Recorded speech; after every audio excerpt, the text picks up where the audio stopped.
तो movie animals के एक डे केयर से शुरू होती है, जहां वार्डन सभी बच्चों का अच्छे से ध्यान रखती है। यहाँ हाइड एंड सीक खेलते हुए डैनियल नाम का बच्चा चीट करने की कोशिश करता है, लेकिन वार्डन उसे ऐसा नहीं करने देती और अपने पीछे खड़े ब्रैडली को जल्दी से छुपने को बोलती है।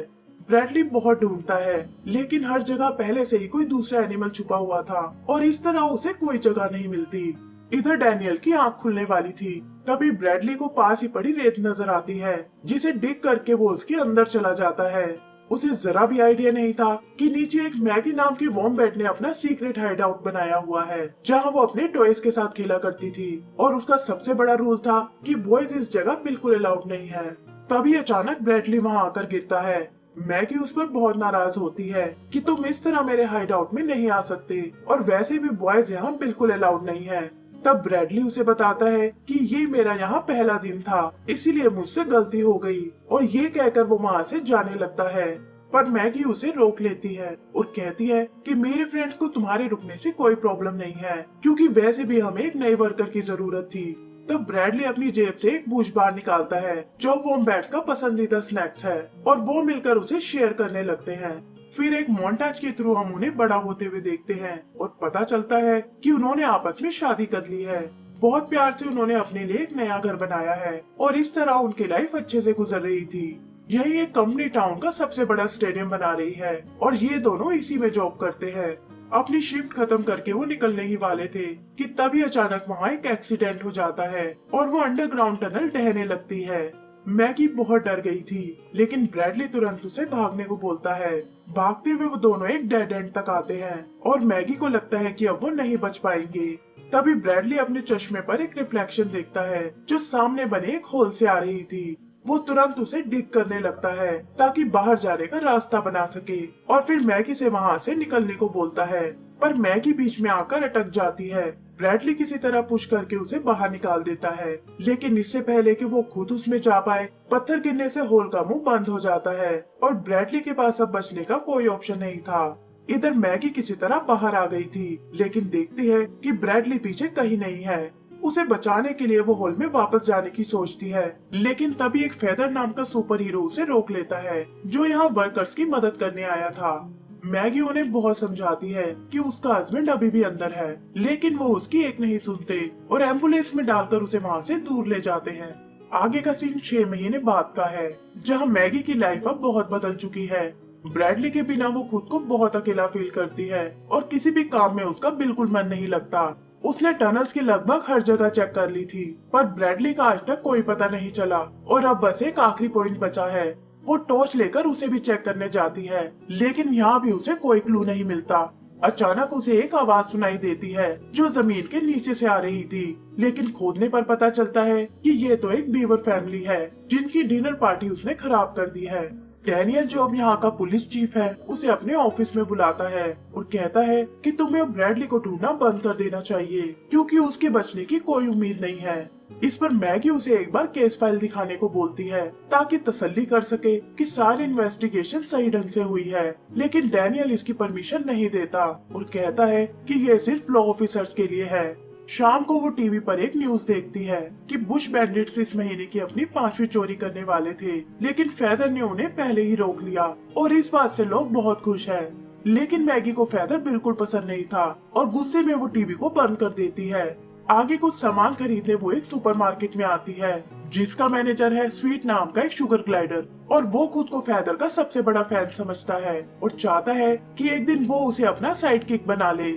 तभी वहाँ कुछ बेबी एनिमल्स आते हैं, जो बहुत ही शरारती थे और सुपरमार्केट में तबाही मचाने लगते हैं। स्वीट उन्हें रोकने की कोशिश करता है, लेकिन अचानक उन बेबी एनिमल्स की मॉम आ जाती है, जो गुस्से में स्वीट को खाने वाली थी। मैगी से ये बिल्कुल बर्दाश्त नहीं होता। वो एनिमल मॉम को मारकर वहाँ से भगा देती है और उसकी ताकत देखकर स्वीट बहुत इम्प्रेस होता है। वो कहता है कि तुम तो बिल्कुल एक सुपर हीरो के जैसी हो और उसे अपना नाम बताने को बोलता है। मैगी उसे बहुत समझाती है कि वो तो एक नॉर्मल वॉम्बैट है, लेकिन स्वीट ये मानने को बिल्कुल तैयार नहीं होता। वो उसे खुद को उसका साइड किक बनाने को बोलता है कि मैं तुम जैसी सुपर हीरो के बहुत काम आऊंगा और जल्द ही तुम भी फेदर जितनी पॉपुलर हो जाओगी। उसने तो मैगी के लिए एक नाम भी सोच लिया था, कॉम्बैट वॉम्बैट, और खुद वो बनेगा उसका साइडकिक गैलियंट ग्लाइडर। लेकिन मैगी कहती है कि तुम इस काम के लिए बहुत छोटे हो और उसे अपना ध्यान रखने को बोलकर वहाँ से चली जाती है। उदास स्वीट एक बेंच पर बैठकर फेदर की कॉमिक पढ़ने लगता है। तभी उसे वो बुशी बैंडिट्स दिखाई देते हैं जिन्होंने अभी अभी एक और चोरी को अंजाम दिया है और फेदर उनके पीछे लगा हुआ है। लेकिन तभी एक बैंडिट अपना रास्ता बदल लेता है और स्वीट को लगता है कि यहाँ उसे अपनी स्किल्स दिखानी चाहिए, क्योंकि अगर इसे पकड़ लिया तो शायद फेदर उससे इम्प्रेस हो जाएगा। भागते हुए वो एक बिल्डिंग की छत पर आते हैं जहाँ एक ऐसा इमरजेंसी एग्जिट है जो सिर्फ फ्लाइंग बर्ड्स के लिए था। लेकिन बैंडिट अपने जुगाड़ की मदद से बच निकलता है और स्वीट उतरने के चक्कर में एक पोल पर लटक जाता है। मैगी ने भी न्यूज पर उसे देख लिया था, लेकिन उसे लगता है कि स्वीट को बचाने का काम तो पुलिस का है। तभी उसकी नजर ब्रैडली की फोटोज पर जाती है जो मुसीबत में फंसे लोगों की हमेशा मदद करता था, और इससे इंस्पायर होकर वो भी निकल पड़ती है। वो अपने लिए एक मास्क बनाती है ताकि कोई वहाँ उसे ना पहचान पाए, और हम देखते हैं कि उसने एंड टाइम पर आकर स्वीट को बचा लिया है। लोगों को लगता है कि शायद ये एक सुपर हीरो है और रिपोर्टर उससे उसका नाम पूछता है, जिस पर मैगी कहती है कि मेरा नाम है कॉम्बैट वॉम्बैट। ये फेदर फ्रंट पेज पर उस नए सुपर हीरो की फोटो देखता है जिसकी वजह से वो सेकंड पेज पर आ गया है, और ये देखकर उसे बहुत तकलीफ होती है। लेकिन उसकी मैनेजर जिसका नाम सीसी है उसे कहती है कि चिंता करने की कोई जरूरत नहीं है और जल्द ही तुम फिर से फेमस हो जाओगे।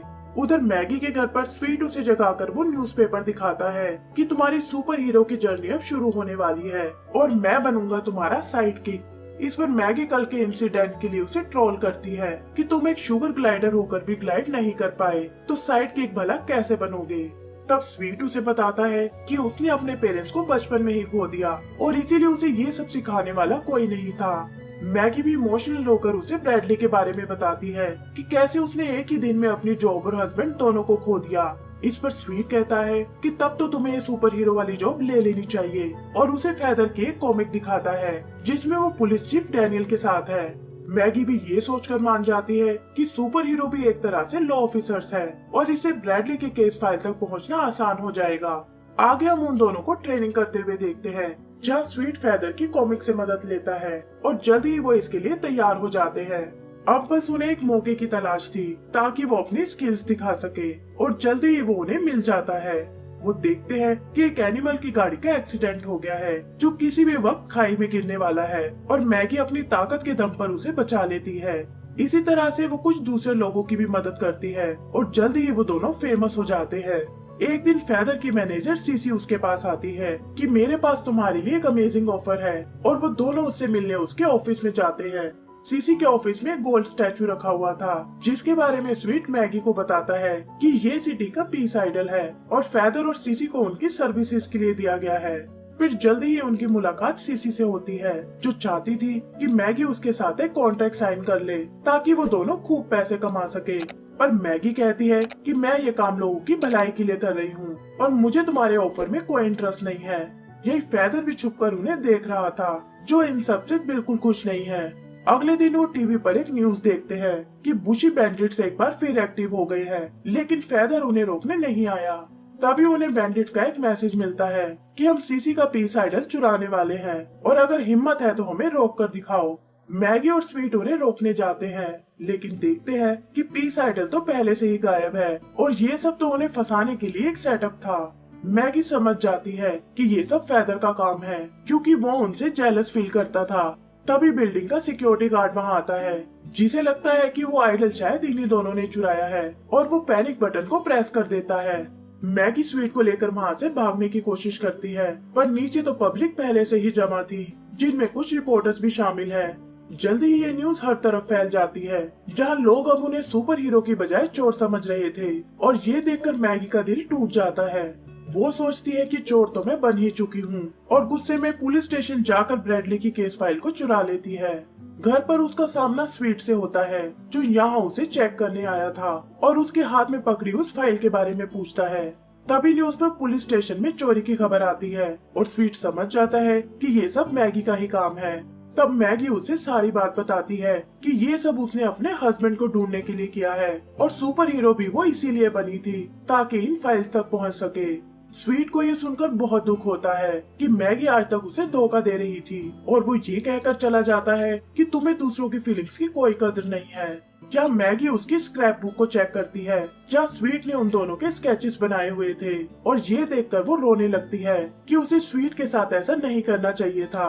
तभी ब्रैडली की फोटो से आवाज आती है जो उसे स्वीट से माफी मांगने को बोलता है और मैगी भी शायद यही चाहती थी। यहाँ पेपर्स उठाते हुए मैगी एक वर्कर की फोटो को देखती है जो टनल में हुए हादसे के टाइम वहीं मौजूद था और उसे इन सभी इवेंट्स में एक कनेक्शन नजर आता है।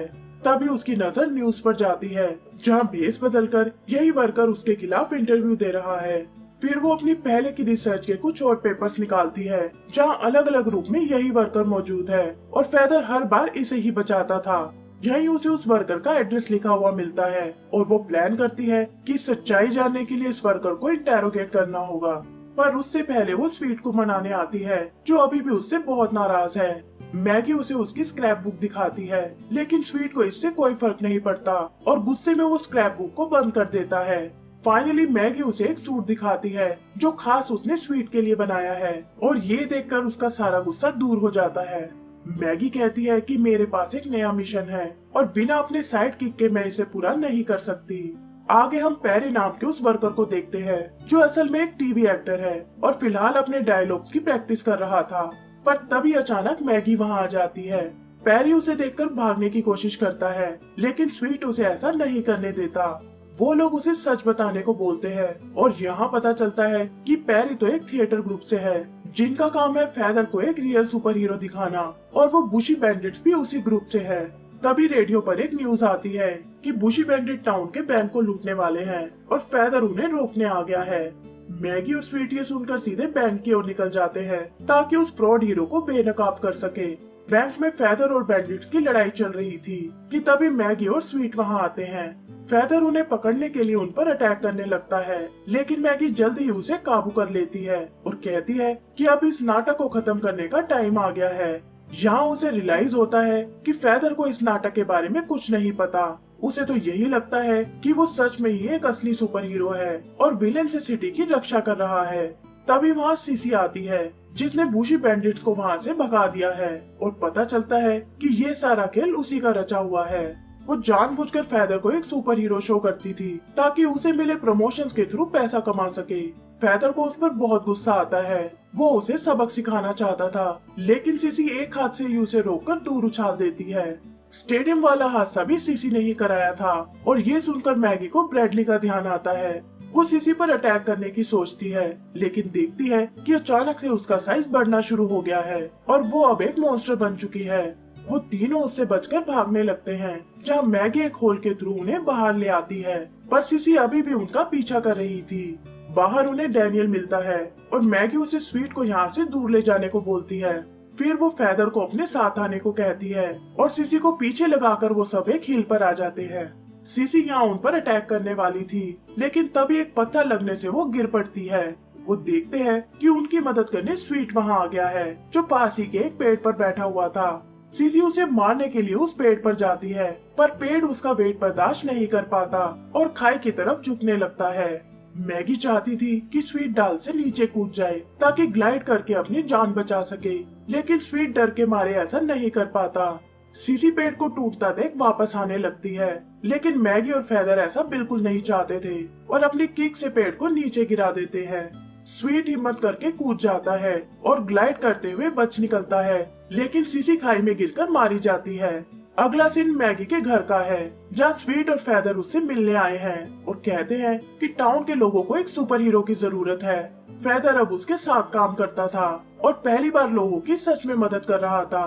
स्वीट का ग्लाइडिंग का डर भी अब खत्म हो चुका है और वो अपने जैसे शुगर ग्लाइडर्स को उड़ना सिखाता है। एंड सीन में वो तीनों एक नए मिशन पर जाते हैं और इसी के साथ हमारी ये मूवी खत्म हो जाती है।